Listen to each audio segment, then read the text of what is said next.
Hi, I'm Marty Nemko. This is another of my fictional short stories. This one is called A Happy Shut-In.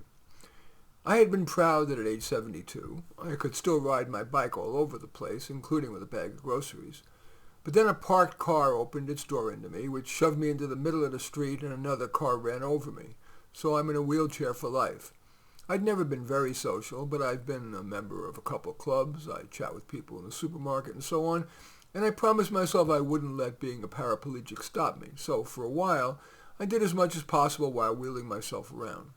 But little by little, that was fatiguing, psychologically more than physically. And so, more and more, I became a shut-in, and to my surprise, I liked it. I found myself taking pleasure in, for example, trying to garden from a wheelchair, looking up lots of stuff on the internet, and listening to music while cleaning my cottage to perfection.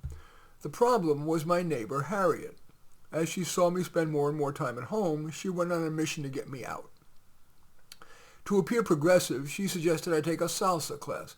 So what if you're in a wheelchair? They have Special Olympics, don't they? No way. Then she asked, how about a Sierra singles hike? They have some that are on paved paths so you don't fall over on some rock.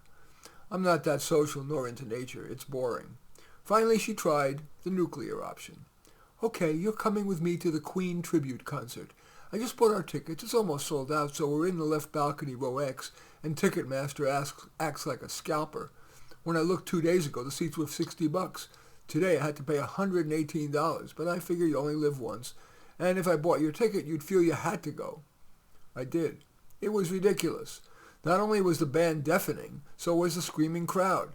And like in cults, the audience followed the band leader's urgings. They sang along, and so many of them knew the words, like at the Rocky Horror Picture Show. And when told to, nearly everyone pulled out their phone, turned down their flashlight, and waved it around. I have to admit that looked kind of cool, but for the 2 hours, I faked having a good time, swaying and clapping when other people did, sneaking glances at my watch. I was so glad to get back in the car. She said, so, how'd you like it? I shrugged, and she said, okay, I give up. Just sit there and rot.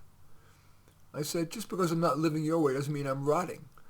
But in the coming weeks, her pain-in-the-ass urgings got to me. In the mail, I got a booklet from the adult school that listed upcoming classes. I quickly flipped past the likes of Intro to Mandarin and the 8-session square dancing course.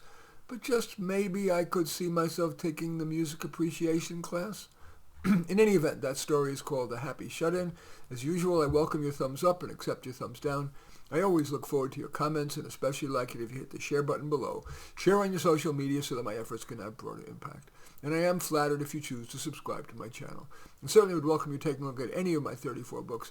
Probably the most relevant to this is, I guess, Senior Stories. But all 34 are on Amazon. Just go there, search on my name, Marty Nemko, Nemko, and you will find more than you can stomach. In any event, I do thank you for watching. I am Marty Nemko.